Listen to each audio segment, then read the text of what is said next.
This is Local Edition. I'm Brad Pomerance. We are joined by Reggie Jones-Sawyer. He is a member of the California State Assembly representing significant portions of Los Angeles County, where we are today. And if I were a betting man, I would bet that Prop 64 is going to pass, which would legalize the use of marijuana for recreational purposes. Correct. Let us presume it does pass. I want to talk about driving while using marijuana. In Colorado, when legalization passed, pot-related traffic deaths, according to one study, went up by about a third. Are you concerned about that?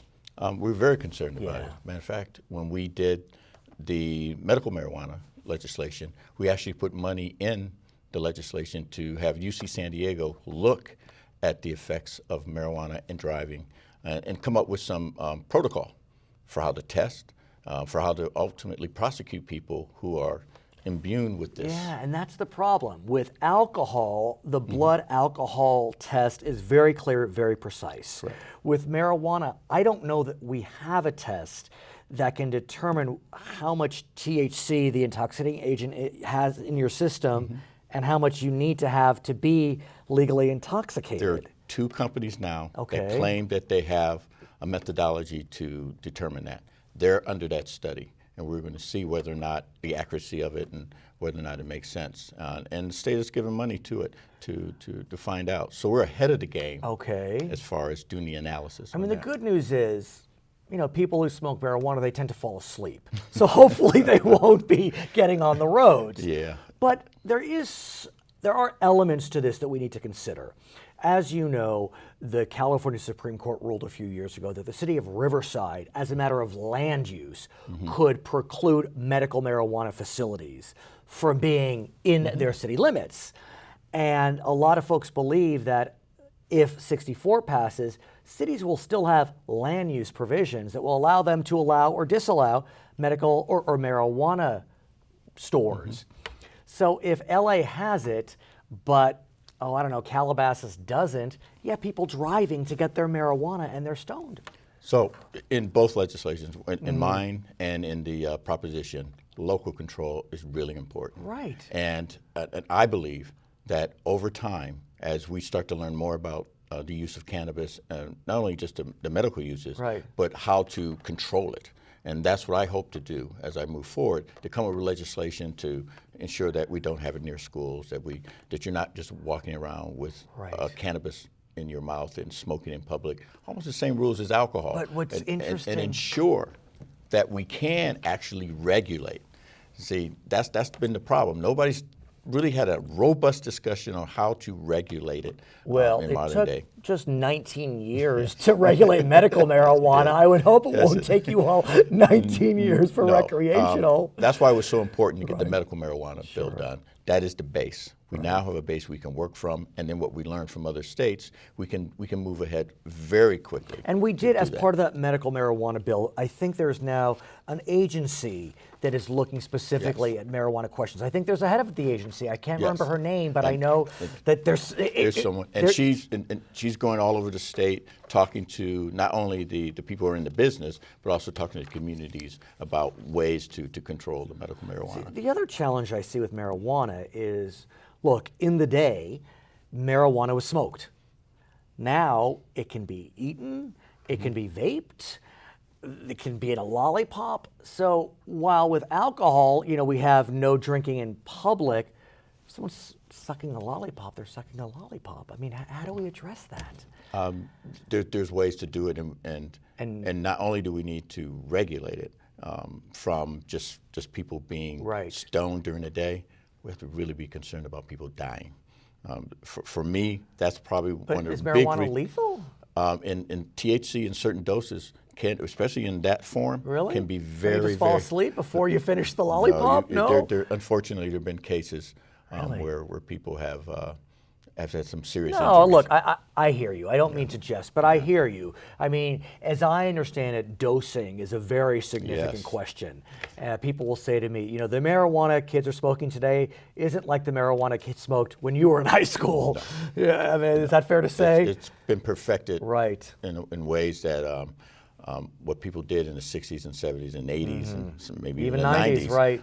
It's much worse. I've known people who've been smoking very regularly for decades who cannot smoke a full marijuana I have cigarette. a question for you. So will California be regulating dosing? So for example, when you buy alcohol, it's a certain proof, so you know how much alcohol you're getting. Do we need to regulate how much? That's the whole purpose of that's what regulation. you're saying. That's what I'm saying about regulation. Right. Just like alcohol, you need to know what you're getting. You know what you're selling. But most important, the person on the other side of the counter, they need to be able to look you in the eye and know that I'm giving you too much, just like someone's drinking too much. Well stated, right. And I mean, so you can they have to be someone, experts at what they're doing. And we should not just give it to just anyone to be able to handle this and to distribute it and to sell it. I want to talk about gun legislation and gun rights. We have a Second Amendment. It was written, 235 years ago, I guess, whatever it may be. This summer, the U.S. Congress saw a sit-in. Democrats sat down because they were wanting to see legislation passed on no fly, no buy, on universal background checks. This is an issue that is dividing our nation mightily. That doesn't thwart your desire to continue the conversation. No, and as chair of public safety, I plan to continue that conversation in the next session. I've heard from the other side. I'm not trying to take away someone's weapon that they have in their home for personal use. Having a firearm and maybe a shotgun for your personal use is one thing. Having a semi-automatic AR-15, now we're talking completely different discussion. What was done over 200 years ago, we need to probably really look at it and have an honest discussion about updating it. So and most important, I've heard that the Second Amendment, you have a God-given right to have a gun. Well, the Second Amendment is not a Bible verse. I've read the Bible. I have not been able to find it. It is not a Bible verse. You're good. I want to talk about what you just said, updating the Second Amendment. I mean, to some, those are fighting words. And what are their fighting words? That we're going to take away your guns. We're not sending people in to take away a gun that makes sense for you to have in modern day society. You don't need a lot of weapons because, the British aren't coming. They're not? No. The British and there's not going to be an alien invasion where you need all that firepower. Yeah. And so let's really have that honest discussion. An AR-15 in South Los Angeles may be something completely different in a rural area where they do hunting. Right. So let's have that discussion because AR-15, unfortunately, in my community, results in a person dying. And it may not be that way. And we think about what happened in Orlando. Yes. I mean, that was a weapon where, and I'm not a gun expert, but you just hit the trigger and bullets sprayed. Right. And the question becomes, do civilians need weapons with the ability to spray? Right. The same with hunters. If you're a hunter, one of my favorite movies is The Deer Hunter. Of course. Where they talk about one shot. Right. Do you need to have rounds of 500, 100 rounds to go hunting, to shoot ducks and deer? Is that a sport?